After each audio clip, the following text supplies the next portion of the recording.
بسم اللہ الرحمن الرحیم۔ الحمدللہ ایک بار پھر جو لوگوں کے سوالات جمع ہوتے ہیں وہ میں آپ کے پاس لے کر آیا ہوں، اور سب سے بنیادی اور اہم سوال پہلا آپ سے یہ ہے کہ کیا عقیدہ ختم نبوت اسلام کا بنیادی عقیدہ ہے، اور اس کا انکاری کیا دائرہ اسلام سے خارج ہو جائے گا؟ میرے بھائیو، یہ ختم نبوت کا جو عقیدہ ہے نا جی، یہ انڈیا، پاکستان، بنگلہ دیش میں ایک بڑا سینسٹیو ٹاپک ہے، کیونکہ ہم اس عقیدے کے خلاف جو سازشیں ہوئیں سب کانٹیننٹ میں اس سے سفر کر رہے ہیں، اور جتنا سفر سب کانٹیننٹ کے لوگوں نے اس حوالے سے کیا ہے وہ باقی علاقے کے لوگوں نے نہیں کیا، لہذا ختم نبوت ایک کریٹیکل ایشو یہاں پر بن چکا ہے۔ میرا اس میں جو موقف ہے وہ بڑا جو ہے وہ سخت ہے اس حوالے سے کہ میں اس ختم نبوت کو کسی ایک خاص مکتبہ فکر کے ساتھ نہیں جوڑتا۔ تو یہ ختم نبوت کے حوالے سے میرا تو سٹانس یہی ہے میرے بھائیوں کہ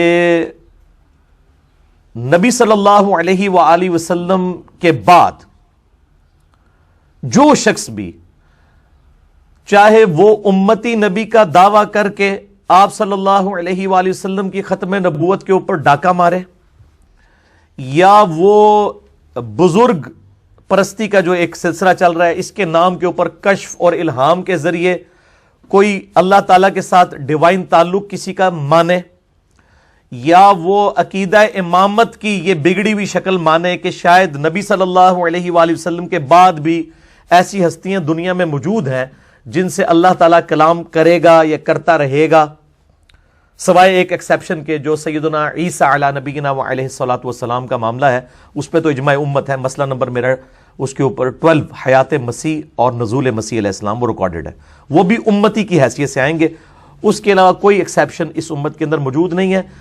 اسی طریقے سے کشف اور الہام کے اوپر میرا مسئلہ نمبر 6B ہے، جس میں میں نے ثابت کیا ہے کہ نبی صلی اللہ علیہ وآلہ وسلم کی وفات کے بعد اب قیامت تک اللہ تعالیٰ کسی بھی بندے کے ساتھ نہ کشف کے ذریعے، نہ الہام کے ذریعے، نہ کوئی وحی خفی کے ذریعے، نہ وحی جلی کے ذریعے کوئی بھی ریلیشن شپ نہیں ہے، سوائے ایک ایکسیپشن کے جو بخاری اور مسلم کی متفق علیہ حدیث ہے کہ میری وفات کے بعد نبوت کی خبریں بین ہو چکی ہیں، ختم نبوت کی وجہ سے ختم ہو چکی ہیں، سوائے ایک چیز کے، اور وہ ہے خواب، مبشرات۔ اور پوچھا گیا مبشرات کیا ہیں، تو فرمایا گیا کہ خواب، مبشرات یعنی خوشخبری دینے والے خواب۔ دین نہیں سکھایا جائے گا۔ نبی صلی اللہ علیہ وآلہ وسلم اپنی مبارک زندگی میں الحمدللہ دین مکمل کر کے گئے ہیں، اب کسی کو خواب میں آ کے یا کوئی اور معاملات کے ذریعے دین میں کوئی ایڈیشن نہیں ہوگی، ناٹ ایٹ آل، دین میں کوئی چیز ایڈ نہیں ہوگی۔ آپ صلی اللہ علیہ وآلہ وسلم دین مکمل کر کے گئے ہیں۔ اب اگر کسی کا یہ پوائنٹ آف ویو ہے کہ نہیں یار وہ خواب میں آگے کوئی انہوں نے ایسی چیز بتانی ہے امت کو جو پہلے بتانا بھول کے تھے، نعوذ باللہ، تو وہ اپنے عقیدے کی اصلاح کرے۔ سورۃ المائدہ میں واضح آ گیا، الیوم اکملت لکم دینکم واتممت علیکم نعمتی ورضیت لکم الاسلام دینا، آج کے دن ہم نے تمہارے لیے تمہارا دین مکمل کر دیا اور تم پہ اپنی نعمت تمام کر دی اور اسلام کو ایز اے ریلیجن تمہارے لیے پسند کیا۔ بخاری مسلم میں موجود ہے، یہ حجۃ الوداع کے موقع کے اوپر یہ آیت نازل ہوئی تھی سورۃ المائدہ کی۔ تو دین مکمل ہو چکا ہے۔ مبشرات کیا ہے کہ کوئی اچھا نیکی کا کام کر رہا ہے، وہ خوشخبری آ جائے گی۔ نبی صلی اللہ علیہ وآلہ وسلم کی زیارت کسی کو ہو سکتی ہے، اور اس حوالے سے جو بعض اہل حدیث علماء کا یہ موقف ہے کہ صحابہ کرام کے علاوہ کسی کے لیے گارنٹی نہیں ہے کہ وہ زیارت کر سکیں، بالکل باطل ہے۔ اس پہ بھی میرا جو 6B مسئلہ ہے اس کے آخری 40 منٹ اسی کے اوپر تھے۔ آپ بلکہ یوٹیوب پہ جا کے لکھیں خواب میں دیدار مصطفیٰ صلی اللہ علیہ وآلہ وسلم، تو میری ویڈیو کھل جائے گی، اور میں نے صحیح الاسناد حدیث سے، صحیح مسلم سے، ابو داؤد سے، ترمذی سے، باقی کتابوں سے ثابت کیا ہے کہ نہ صرف صحابہ بلکہ تابعین، تبع تابعین، تبع تابعین تک نبی صلی اللہ علیہ وآلہ وسلم کی لوگوں نے زیارتیں کی ہیں، اور باقاعدہ حدیث کی کتابوں میں موجود ہیں۔ تو وہ مبشرات ہوں گے، خوشخبریاں، اس میں کوئی دین نہیں سکھایا جائے گا، صرف یہ کہا جائے گا یہ کام اچھا ہو رہا ہے یا برا ہو رہا ہے، اور اس کی بھی وہ پھر پوری شرائط ہے۔ ورنہ تو آپ دیکھ لیں، کوئی بریلوی خواب دیکھ لے دیوبندی نہیں مانتا، دیوبندی دیکھ لے بریلوی نہیں مانتا، اہل حدیث دیکھ لیں یہ دونوں نہیں مانتے، شیعہ کا یہ نہیں مانتے، شیعہ ان کا نہیں مانتے، تو وہ خواب بھی نہیں ان کو کہنا چاہیے، خواب نہیں کہا کرنے کہا کہ ہمارے فرقے کے، ہمارے بزرگ، ہمارے مولوی جو خواب دیکھیں گے وہ، تو یہ تھوڑا اس کی آپ یعنی اس کو چینج کریں، یہ نہ کہ نبی علیہ السلام خواب میں آ سکتے ہیں، نہ نہ نہ نہ نہ، یہ آپ پبلک سے جھوٹ بول رہے ہیں. آپ یہ کہا کریں کہ نبی صلی اللہ علیہ وسلم صرف ہمارے فرقوں کے, ہمارے بزرگوں کے, ہمارے علماء کو آ سکتے ہیں, دوسروں کو آئیں گے بھی ہم نے نہیں ماننا. طارق جمیل صاحب کا وہ جو خواب والا معاملہ آیا, کس طرح بریلویوں نے مذاق اڑایا, ٹھیک ہے, اسی طریقے سے بریلویوں کا آئے گا, دیوبندی مذاق اڑائیں گے. تو یہ ساری چیزیں اسی طریقے سے. تو ختم نبوت کا مطلب یہ ہے کہ نبی علیہ السلام کے بعد کوئی کشف نہیں کسی کے اوپر, کوئی الہام نہیں ہے, کوئی امتی نبی نہیں ہے, کوئی ایسا معاملہ نہیں ہے. عیسیٰ علیہ السلام کی ایکسیپشن میں نے الگ سے بتا دی. تو اس پہ جن جن لوگوں نے ڈاکے مارے ہیں وہ سب ایک لیول کے مجرم ہیں. ورنہ میں یہ کہتا ہوں یہ ختم نبوت پہ جتنی بھی تحریکیں چل رہی ہیں یہ ختم نبوت تحریکیں نہیں ہیں, یہ ایک خاص فرقے کے خلاف ہیں, اس کو ٹارگٹ کرنے کے لیے. اگر یہ ختم نبوت کے ساتھ مخلص ہو, سب کو ایک ہی جگہ لا کے کھڑا کریں جس طرح ہم کرتے ہیں. اسی لیے آپ دیکھیں ان کی دعوت سے نقصان ضرور ہوا ہے, اسلام کا فائدہ نہیں ہوا. کیونکہ جن لوگوں کو یہ دعوت دے رہے ہیں نا, ان کو تو پتا ہے کہ جناب ساڈے نے دیا کیتا نا, تو آڈیا نے اس تو بھی ود کے کیتا ہے, ٹھیک ہے, ان کو پتا ہے کلیئر, اور وہ کھول کے سامنے رکھ دیتے ہیں. باقی قرآن حکیم بالکل اپنے عقائد اور نظریات کے اندر واضح ہے. میں نے مسئلہ نمبر 40 ریکارڈ کروا دیا ہے ختم نبوت کے اوپر, اور اس میں جو خاتم اور خاتم کا دھوکہ دیا جاتا ہے اور اس طرح قرآن حکیم سے آؤٹ آف کانٹیکسٹ آیات پیش کر کے اپنا لقمہ قرآن کے منہ میں ڈالنے کی کوشش کرتے ہیں, وہ بالکل غلط ہے. ختم نبوت کے حوالے سے الحمدللہ اجماع امت ہے, اور اجماع خود اتنی بڑی دلیل ہے کہ میں اکثر کہتا ہوں کہ قرآن کی اتھینٹسٹی اجماع امت ہے. قرآن ہمارے سامنے نازل نہیں ہوا, عملی تواتر اور اجماع امت نے اسے ٹرانسفر کیا ہے. بالکل اسی طریقے سے ختم نبوت کے عقیدے کو بھی عملی تواتر اور اجماع نے ٹرانسفر کیا ہے. اگر قرآن پاک بخاری مسلم میں حدیثیں نہ بھی ہوں تب بھی امت کا اجماع ٹرانسفر کرتا آیا ہے کہ ختم نبوت ہو چکی ہے, اب اور کسی پیغمبر نے نہیں آنا. وہ تو درجنوں آیات ہیں قرآن حکیم میں. یعنی اللہ تعالیٰ فرماتا ہے سورہ فاطر کے اندر, اعوذ باللہ من الشیطان الرجیم, وَإِن مِّنْ أُمَّةٍ إِلَّا خَلَا فِيهَا نَذِيرٌ, کوئی بھی امت ایسی نہیں گزری جس کے اندر کوئی نہ کوئی پیغمبر ڈر سنانے والا نہ آیا ہو. پھر سورہ سبا کے اندر آیا وَمَا أَرْسَلْنَاكَ إِلَّا كَافَّةً لِلنَّاسِ بَشِيرًا وَنَذِيرًا, اے محبوب صلی اللہ علیہ وآلہ وسلم ہم نے آپ کو پوری انسانیت کے لیے خوشخبری سنانے والا اور ڈر سنانے والا بنا کر بھیجا. لیکن اکثر لوگ نہیں جانتے. تو اس سے بالکل کلیئر ہو گیا کہ آپ صلی اللہ علیہ وآلہ وسلم جب پوری انسانیت کے لیے آئے ہیں تو اب اس کی گنجائش ہی نہیں ہے کہ کوئی اور پیغمبر آئے. اور پھر کیٹاگوریکل مینشن ہو گیا سورہ الاحزاب کی آیت نمبر 40 میں, ما کان محمد ابا احد من رجالکم ولکن رسول اللہ وخاتم النبیین, محمد صلی اللہ علیہ وآلہ وسلم تم مردوں میں سے کسی کے باپ نہیں ہیں بلکہ وہ تو اللہ کے رسول ہیں اور خاتم النبیین ہیں, نبوت کی مہر ہے اور نبوت کی سیل بھی ہے. دونوں چیزیں اس کا ترجمہ ہوگا. خاتم مہر کو بھی کہتے ہیں اور سیل کو بھی کہتے ہیں. اور ظاہر ہے کہ ڈاکومنٹ کے اینڈ کے اوپر مہر لگائی جاتی ہے. یہ وہ جج بھی آپ کو پتا ہے نا جب ڈیسیژن کرتا ہے اینڈ پہ جا کے قلم توڑ دیتا ہے, یہ وہ ڈاکومنٹ کے اینڈ کے اوپر سگنیچر کیے جاتے ہیں, یہ مہر لگائی جاتی ہے. جج بھی بیٹھے ہوئے ادھر. تو وہ اس لیے ہوتا ہے کہ تاکہ یہ چیز اسٹیبلش ہو جائے کہ اس کے بعد اب اس ڈاکومنٹ میں کوئی چیز ایڈ کرنا جرم ہے. اگر آپ سٹیمپ اس سے مراد لیتے ہیں, اور اگر آپ سیل مراد لیتے ہیں تو آج بھی آپ دیکھیں ڈاک کے جو لفافے ہیں وہ سیل ہو کے جاتے ہیں, تالے بھی سیل کر دیے جاتے ہیں تاکہ اگر کوئی اس کے ساتھ ہیرا پھیری کرے تو پتہ چل جائے کہ یار اس میں کسی نے. تو نبی صلی اللہ علیہ وآلہ وسلم سٹیمپ آف دا پروفٹ بھی ہیں اور سیل آف دا پروفٹ بھی.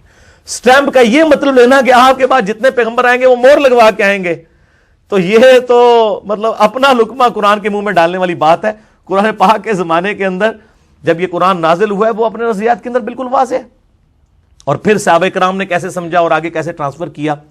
اور اس میں آپ دیکھیں کہ بڑی انٹلیکچوئل بات کی گئی ہے کہ نبی صلی اللہ علیہ وسلم تو مردوں میں سے کسی کے باپ نہیں ہے بلکہ وہ تو اللہ کے رسول اور خاتم النبیین ہے. یعنی خاتم النبیین یا خاتم دونوں میں معنی درست ہیں. خاتم کا لفظ احادیث میں ہے بخاری مسلم میں, خاتم کا قرآن میں. خاتم کہتے ہیں ختم کرنے والا, مکمل کرنے والا. تو آپ صلی اللہ علیہ وآلہ وسلم جو ختم نبوت آپ پر ہوئی ہے, ساتھ ہی کہا گیا آپ مردوں میں سے کسی کے باپ نہیں ہے. کیوں؟ اگر آپ کا بچہ کو مرد کی عمر تک پہنچتا تو آپ کی شان کا تقاضا تھا کہ آپ کے بچے کو بھی پیغمبر بنایا جاتا جس طرح اگلے انبیاء کے بچے پیغمبر تھے. اور زید ابن حارثہ کو کہا جاتا تھا زید ابن محمد, منہ بولے رشتے کی ممانعت کی گئی اسلام میں, قرآن کے اندر. اور پھر کہا کہ مردوں میں سے باپ ہی نہیں کس کے, وہ تو اللہ کے رسول اور خاتم النبیین ہے, یعنی ختم نبوت کا تقاضا ہے کہ آپ کا کوئی بچہ جوان ہوگا ہی نہیں, مرد بن ہی نہیں سکتا, کیونکہ ختم نبوت ہو چکی ہے نا. تو مرد کیوں بنے گا بچہ؟ بچہ اگر مرد بنتا ہے تو اس کو پیغمبر بنانا ہوگا آپ صلی اللہ علیہ وآلہ وسلم کو پروٹوکول دینے کے لیے. اور یہ بات میں اپنی طرف سے نہیں کہہ رہا, صحیح بخاری میں موجود ہے. سیدنا عبداللہ ابن ابی اوفا رضی اللہ تعالیٰ عنہ وعلیہ السلام المتوفا 84 ہجری, ان سے کسی نے پوچھا, یہ یعنی بہت بعد میں فوت ہونے والے صحاب میں سے, نبی علیہ السلام کے بعد 73 ایئرز تک یہ زندہ رہے ہیں, 84 ہجری میں فوت ہوئے ہیں, بلکہ 86 ہجری میں 75 ایئرز زندہ رہے ہیں. عبداللہ ابن ابی اوفا, ان سے کسی نے پوچھا کہ آپ نے نبی صلی اللہ علیہ وآلہ وسلم کے بیٹے ابراہیم کو دیکھا تھا؟ آپ کا ایک بیٹا ابراہیم بھی تھا, طیب بھی, طاہر بھی, قاسم بھی, 4 بیٹے. تو انہوں نے کہا میں نے ابراہیم کو دیکھا ہوا ہے, اور اگر ابراہیم, وہ تو ابراہیم بچپن ہی میں فوت ہو گیا. عبداللہ ابن ابی اوفا کہہ رہے ہیں اسی حدیث میں, اگر وہ زندہ رہتا تو یقیناً وہ بھی پیغمبر ہوتا. اچھا, اب یہ حدیث بھی ختم نبوت کے اوپر دلالت کرتی تھی, کیونکہ آیا نا کہ محمد صلی اللہ علیہ وآلہ وسلم تو مردوں میں کسی کے باپ نہیں بلکہ اللہ کے رسول ہیں. مرد ان کا کوئی بچہ بن ہی نہیں سکتا, بچپن ہی میں فوت ہو گئے, چھوٹی سی عمر میں فوت ہو گئے, شیر خواری کی عمر میں. تو عبداللہ ابن ابی اوفا نے دیکھیں یہی رزلٹ نکالا, انہوں نے کہا کہ اگر وہ زندہ رہتا تو وہ اللہ کا پیغمبر بنتا, چونکہ اللہ نے ڈیسائیڈ کر دیا کہ کوئی بچہ بڑی عمر تک پہنچے گا نہیں, یہ خاتم النبیین. اور پھر اس میں انہوں نے کہا کہ چونکہ نبی علیہ السلام خاتم النبیین ہے اس لیے وہ جوانی کی عمر تک نہیں پہنچا. تو یہ چیز انڈورس ہو گئی جو میں نے یعنی تشریح کی تھی, وہ ایک صحابی سے بھی ثابت ہوگی صحیح بخاری کے اندر. تو آپ صلی اللہ علیہ وآلہ وسلم کا کوئی بچہ جوانی کی عمر کو نہیں پہنچا. اور آپ حیران ہوں گے کہ وہی ایک خاص مکتبہ فکر جس نے نبی علیہ السلام کے بعد اس طریقے سے ایک جھوٹی نبوت کلیم کی ہے, وہ اسی کو کہتے ہیں دیکھیں جی اس میں تو آیا کہ ابراہیم اگر زندہ ہوتا تو وہ پیغمبر بنتا, تو اس کا مطلب ہے کہ نبوت جاری ہے. یعنی آپ بات کا دوسرا مطلب بھی نکال سکتے ہیں, لیکن یہ اس کے اندر فٹ ہی نہیں بیٹھتا, اس لیے کہ وہ صحابی خود ایکسپلینیشن دے رہے ہیں کہ وہ زندہ اسی لیے نہیں رہا کہ آپ صلی خاتم النبیین ہے. اور دوسرا یہ بفرض محال بات کی جاتی ہے, یہ تو قرآن میں سورۃ الزخرف میں آیا, ان کان للرحمن ولد فانا اول العابدین. اے محبوب صلی اللہ علیہ وآلہ وسلم آپ فرما دیجئے اگر اللہ کا کوئی بیٹا ہوتا تو میں سب سے پہلے میں اسے پوج رہا ہوتا. اب اگر اس سے کوئی یہ رزلٹ نکال لے کہ اللہ کا بیٹا ہو سکتا ہے, اور کہ جی یہ لم یلد ولم یولد کا مطلب یہ نہیں ہے جو آپ لے رہے ہیں, اس میں تو واضح ہے کہ اللہ کا بیٹا ہو سکتا ہے. وہ بھئی سمجھانے کے لیے کہ بالفرض عیسائیوں کو یہ کہا جا رہا ہے اور بت پرستوں کو کہ تم فرشتوں کو اللہ کی بیٹیاں مانتے ہو, وہ جیزس کرائسٹ کو جو ہے وہ ڈیوینٹی میں کلیم کرتے ہیں یا اللہ کا بیٹا کہتے ہیں. تو اگر یہ جیزس کرائسٹ اللہ کے بیٹے ہوتے عیسیٰ علیہ السلام, تو اے نبی فرما دیجیے سب سے پہلے میں ان کی عبادت کر رہا ہوتا, کیونکہ اللہ کا بیٹا بھی پھر الہ ہی ہوتا نا, مخلوق تو نہ ہوتا. تو یہ سمجھانے کے لیے, اس سے وہ رزلٹ نہیں نکلتا. پھر آپ دیکھیں بخاری اور مسلم کی متفق علیہ حدیث ہے کہ نبی صلی اللہ علیہ وآلہ وسلم فرماتے ہیں کہ بنی اسرائیل کی جو سیاست ہے وہ ان کے انبیاء کے ہاتھوں میں ہوتی تھی. جب ایک نبی فوت ہوتا تھا تو وہ کمانڈ کسی دوسرے پروفٹ کے حوالے کر کے جاتا تھا, جبکہ میری امت کے اندر کوئی نبی نہیں آئے گا بلکہ یہ جو سیاسی کمانڈ ہے یہ خلفاء کے ہاتھوں میں ہوگی اور کثرت کے ساتھ خلفاء آئیں گے. وہ خلفاء راشدین تو 5 آئے نا, ابو بکر, عمر, عثمان و علی, حسن ابن علی رضی اللہ عنہم اجمعین علیہم السلام. اس کے بعد بھی جو خلفاء ہیں وہ یعنی ٹیکنیکل لینگویج میں ان کو آپ خلفاء بول رہے ہوتے ہیں, ویسے تو ملوک ہیں, بادشاہ ہیں, علام منہاج النبوہ نہیں ہے ان کی خلافت, لیکن وہ کثرت سے حکمران چل رہے ہیں. پھر بخاری اور مسلم کی متفق علیہ حدیث ہے کہ غزوہ تبوک کے موقع پر یہ پہلا موقع تھا کہ مولا علی علیہ السلام کو نبی صلی اللہ علیہ وآلہ وسلم اس جنگ میں ساتھ نہیں لے کے جا رہے تھے, عورتوں اور بچوں پہ اپنا خلیفہ چھوڑ کے جا رہے تھے. تو سیدنا علی رو پڑے, یا رسول اللہ صلی اللہ علیہ وسلم میں آپ کے ساتھ نہیں جا رہا, یہ فرسٹ ٹائم ایسا ہوا ہے. تو آپ نے فرمایا اے علی کیا تم اس بات پر راضی نہیں ہو کہ تمہاری میرے ساتھ وہی نسبت ہے جو ہارون علیہ السلام کی موسیٰ علیہ السلام کے ساتھ, لیکن ساتھ ہی آپ نے کہتے نا کنو کاٹ لو ایک گل اور بھی, وہ نال فرما دی, مگر میرے بعد کوئی نبی نہیں ہے. کہ کوئی یہ نہ ہو کہ حضرت علی کے لیے کوئی کلیم کر دے کہ دیکھیں نا کہہ دیا وہی نسبت ہے تو ہارون بھی پیغمبر تھے تو موسیٰ بھی پیغمبر تھے. بخاری اور مسلم دونوں میں الفاظ ہیں مگر میرے بعد کوئی نبی نہیں ہے, مسلم کے الفاظ ہیں کہ میرے بعد نبوت ختم ہو چکی ہوئی ہے. یعنی مولا علی کو بھی یہ ٹائٹل نہیں ملا علیہ السلام. پھر بخاری اور مسلم کی متفق علیہ حدیث ہے کہ میری اور باقی انبیاء کی مثال ایسی ہے کہ ایک بڑی خوبصورت عمارت ہو اور وہ اس میں ایک اینٹ لگنے کی جگہ باقی ہو, جتنے لوگ گزرتے ہوں اس عمارت کی خوبصورتی کا ذکر کریں, لیکن سارے یہ کہیں گے یار یہ ایک اینٹ لگ جائے تو یہ عمارت پرفیکٹ ہو جائے گی, وہ ایک اینٹ میں ہوں. اس سے بڑھ کے اور کیسے سمجھایا جائے؟ جب جگہ یہ ایک اینٹ کی ہے تو کوئی دجال کیسے دعویٰ یہ کر سکتا ہے کہ میں یہ پیغمبر ہوں؟ وہ دجال اس لیے کہ نبی علیہ السلام نے خود دجال کہا ہے. بخاری اور مسلم کی متفق علیہ حدیث ہے. یہ میں عام مولویوں والے والے نہیں پیش کر رہا, میں جو حدیثیں جس کتاب میں اس کے حوالے دے رہا ہوں. اگر کوئی الفاظ مسلم ہے تو میں مسلم تک رہوں گا, یہ نہ کہ یہ بھی بولتا جا رہا ہے جس طرح آج کل وہ ٹیکسٹ میسج جو جھوٹ لکھ کے نیچے لکھ دیتے ہیں بخاری اور مسلم. یہ والا نہیں جائے بھائی, یہ بڑا ذمہ دار بندہ بیٹھے ہیں. بخاری اور مسلم کی متفق علیہ حدیث ہے, قیامت اس وقت تک قائم نہیں ہوگی جب تک کہ 30 جھوٹے دجال نہ پیدا ہو جائیں, ان میں سے ہر ایک کو یہ زوم ہوگا کہ میں اللہ کا پیغمبر ہوں. نعوذ باللہ من ذالک. اور یہی حدیث ابو داؤد اور جامعہ ترمذی میں آتی ہے, تو آپ نے فرمایا کہ میری امت میں 30 جھوٹے دجال پیدا ہوں گے جو یہ دعوی نبوت کریں گے, اور آپ نے فرمایا انا خاتم النبیین لا نبی بعدی, میں خاتم النبیین ہوں, میرے بعد کوئی نبی نہیں ہے. اور صحیح مسلم کے اندر الفاظ ہیں کہ آپ صلی اللہ علیہ وآلہ وسلم نے فرمایا اللہ تعالیٰ نے 5 ایسی خصوصیات ہیں جو کسی اور پیغمبر کو نہیں دیں سوائے میرے. ان میں سے ایک خصوصیت یہ ہے کہ اللہ تعالیٰ نے مجھ پہ نبوت کا سلسلہ ختم فرمایا, اور یہاں خاتم کے الفاظ موجود ہیں, بخوتیمہ کے الفاظ موجود ہیں کہ مجھ پر ختم کر دی نبوت. اس کے علاوہ فرمایا کہ مجھے شفاعت کا اللہ تعالیٰ نے اذن عطا فرمایا, وہ بالاذن ہے. پوری زمین میرے لیے سجدہ گاہ بنا دی, اور ساتھ یہ بھی فرمایا کہ مجھے پوری انسانیت کے لیے پیغمبر بنا کے بھیجا گیا. 1 مہینے کی مسافت سے میرا روب ڈال دیا کافروں کے اوپر, اور مال غنیمت میری امت کے لیے حلال کر دیا گیا. یہ 5 کی 5 چیزیں میں نے آپ کو گنوا دی. تو صحیح مسلم میں 6 چیزیں بھی ہیں, ان میں یہ 6ٹھی چیز بھی شامل ہو گئی. تو اس طرح کے الفاظ بالکل واضح ہیں ختم نبوت کے حوالے سے, کوئی کسی کو وہم بھی نہیں آنا چاہیے.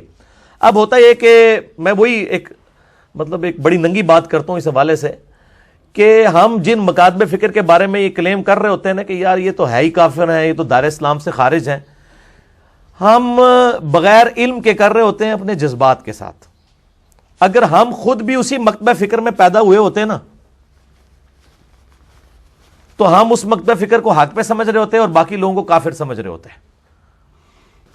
تو اب اگر کوئی قدرتاً وہاں پہ پیدا ہو گیا یا کسی اور بھی جگہ پہ, آپ کا یہ کام نہیں ہے کہ آپ ان کو مارنے پیٹنے کے لیے دوڑ پڑیں, بلکہ علمی طریقے سے ان کی غلطی ان کے پر واضح کریں تاکہ ان کی آنے والی نسلیں اسلام میں واپس آ جائیں, نہ کہ ان کو جو ہے وہ غیر مسلم جو ہے پناہ دیں اور پوری دنیا کے اندر ڈش کے ذریعے اور کیبل کے ذریعے ان کا پیغام پہنچے اور سوشل میڈیا کے ذریعے, اور آپ جناب وہ ہاتھ پہ ہاتھ دھر کے بیٹھے رہیں. اور مجھ سے تو چونکہ قادیانی مکتبہ فکر کے لوگ بھی اس حوالے سے رابطہ کرتے رہتے ہیں ختم نبوت کو ڈسکشن کرنے کے لیے, اور میں یا وہ ہوں یا کسی بھی اور مکتبہ فکر کے لوگ ہوں, میں پازیٹیولی ان کے ساتھ ڈیل کرتا ہوں, کیونکہ مجھے اللہ نے دائی بنا کر بھیجا ہے. کسی کو مارنے پیٹنے کے لیے, قتل کرنے کے لیے نہیں بھیجا, بلکہ علمی طریقے سے ان کی غلطی ان پر واضح کرنے کے لیے. اور میں اس یعنی پوری تمہیدی گفتگو کے اینڈ پہ یہ خصوصاً قادیانیوں کو دعوت دوں گا اس حوالے سے, اور بالعموم باقی مکتبہ فکر کے لوگوں کو بھی, کہ ان کفریہ عقائد سے توبہ کریں. آپ کے کسی بزرگ نے آپ کے کام نہیں آنا, خود کتاب و سنت کو اسٹڈی کریں اور دیکھیں کہ قرآن و سنت کے اندر کیا دلائل موجود ہیں ختم نبوت کے حوالے سے. اپنی اصلاح کریں. یہاں بھی جتنے 60 70 80 کے قریب لوگ بیٹھے ہیں, یہ پیغام لے کے جائیں. کسی کے ساتھ نفرت نہ کریں. آپ یہ تصور کر لیں کہ اگر میرے ماں باپ قادیانی ہوتے, میں قادیانیوں کے گھر میں پیدا ہوا ہوتا اور میں غیر قادیانیوں کو کافر سمجھ رہا ہوتا, تو اب اگر اللہ تعالیٰ نے مجھے بائی چانس یہاں پہ پیدا کر دیے تو مجھے کس چیز کا زوم ہے؟ تو اس لیے میں جملہ بولتا ہوں کہ قادیانی صرف اس لیے کافر ہیں کہ آپ کے ماں باپ قادیانی نہیں ہیں. اس کو آؤٹ آف کانٹیکسٹ کوئی نہ لے اس جملے کو, یہ بڑا گہرا جملہ ہے. اور میں نے پچھلی دفعہ بھی کلیم اس حوالے سے ایک جملہ بھی بولا تھا کہ قادیانی اگر ہمیں کافر کہنا چھوڑ دے تو ہم بھی ان کے اوپر فتویٰ لگانا چھوڑ دیں گے. یہ میں نے الزامی بات کی تھی. جس طرح کہ سورۃ الاعراف میں آتا ہے کہ اللہ تعالیٰ فرماتا ہے یہ کافر اس وقت تک جنت میں نہیں داخل ہو سکتے جب تک کہ سوئی کے ناکے میں سے اونٹ نہ گزر جائے. تو اللہ تو سوئی کے ناکے میں سے اونٹ گزار سکتا ہے, تو اللہ گزار کے تو کافروں کو بھی ڈال دے. نہیں, یہ محاورتاً بات ہے, اور یہ بڑی انٹلیکچوئل دعوت ہے. ان کو نہیں پتا, ان کی پبلک کو, کہ کبھی بھی ہمیں اس حال میں کہ جن کے بارے میں انہوں نے نبوت کلیم کی ہوئی ہے ہم اس کو جھوٹا سمجھیں اور یہ ہمیں مسلمان مان لیں، کیونکہ وہ تو ان کو امتی نبی کلیم کیے ہوئے ہیں۔ جب امتی نبی کلیم کیے ہوئے ہیں تو نبی کا انکار کرنے والا کیا ہوا؟ کافر۔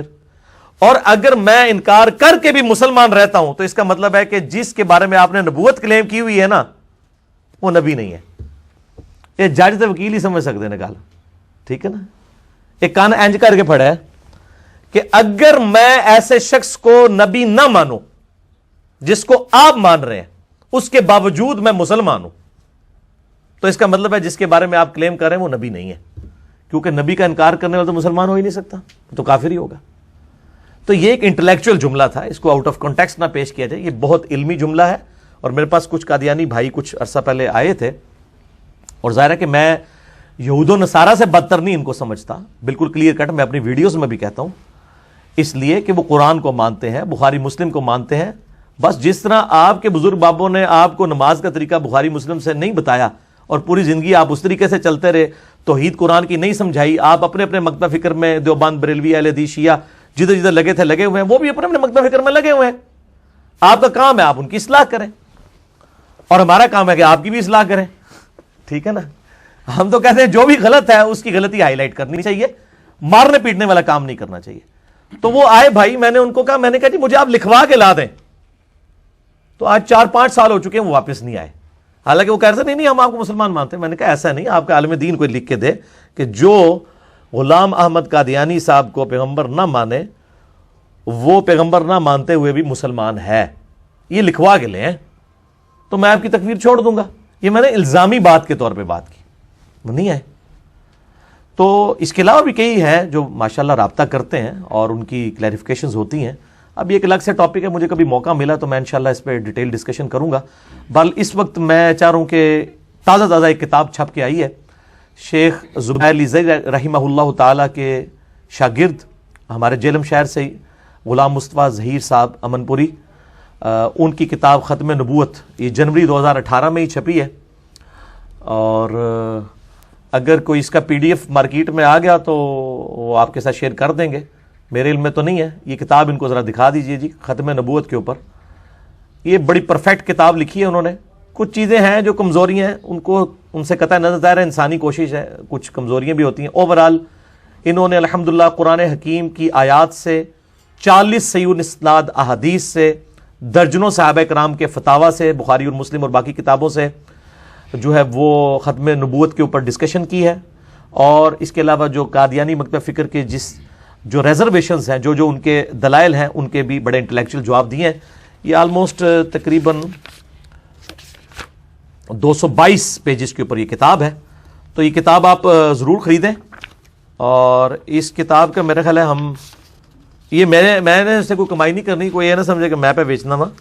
غلام مصطفیٰ ظہیر صاحب تو مطلب میرے ساتھ سخت ناراض ہیں اپنے مکتب فکر کی وجہ سے، چونکہ وہ ذرا اسٹرانچ قسم کے اہل حدیث عالم ہیں، تو میں چونکہ وہ کرٹیسزم کرتا ہوں تو اس لیے ان کو ہضم نہیں ہوتا۔ بہرحال ہمارا کام تو یہ کہ کوئی بھی اچھی چیز کسی کی بھی ہے وہ شیئر کروائی جائے۔ یہ جو بیت السلام پرنٹنگ پریس، یہ بھی ذرا شیئر کروا دیں، اس پہ موبائل نمبر وغیرہ بھی لکھے ہوئے ہیں تاکہ بیرون ملک لوگوں نے اگر منگوانی ہے یہ کتاب تو ان کو مل جائے گی۔ یہ پاکستان میں تو یہ کتاب مل رہی ہے 250 روپے کی، یعنی میں نے یہ 2 خریدی تھی 500 روپے کی، تو یہ ہائی لائٹ کر دیں جی، اور اتنی قریب سے کریں کہ یہ نمبر پڑے بھی جائیں نا، تاکہ جن لوگوں نے منگوانی ہے وہ پھر منگوا سکتے ہیں۔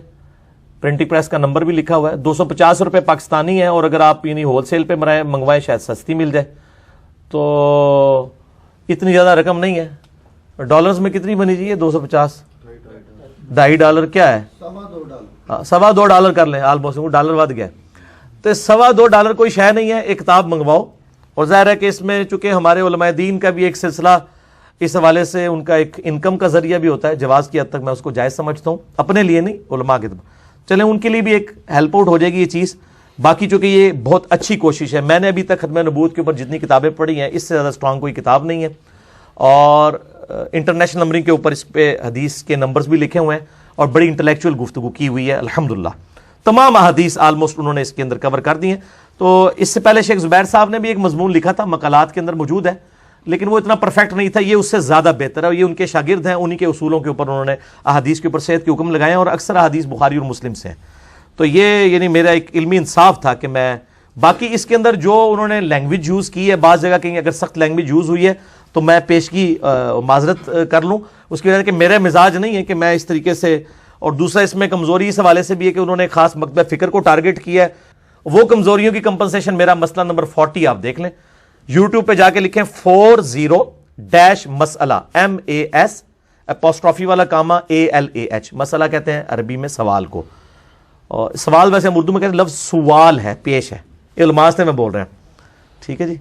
تو یہ 40 مسئلہ جو ہے وہ آپ دیکھ لیں، اور وہ آج کا ریکارڈڈ نہیں ہے، آلموسٹ 6 سال پرانی ویڈیو ہے وہ ریکارڈڈ، مسئلہ 40۔ تو میں نے اس وقت جو باتیں کی تھی، اب آپ یہ میرا کلپ جب ختم نبوت کے حوالے سے چڑھے گا تو آپ وہ باتیں سنیں گے، آپ کہیں گے یار یہ تو باتیں اس وقت بھی ہوئی تھی، اب ہمیں ذرا زیادہ بہتر طریقے سے سمجھ آ رہی ہیں۔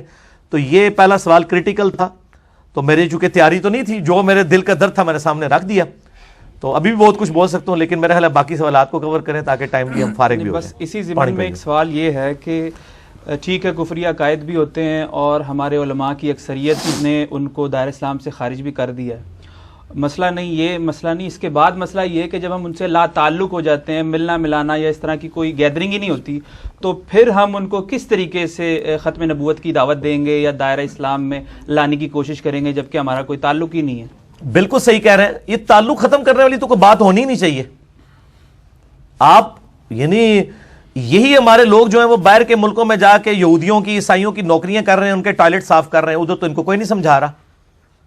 ہاں کفار کے ساتھ دلی دوستی آپ نہیں رکھ سکتے، لیکن آپ معاملات کو تو لے کے چلیں گے تاکہ دعوت کا میدان نہ ختم ہو۔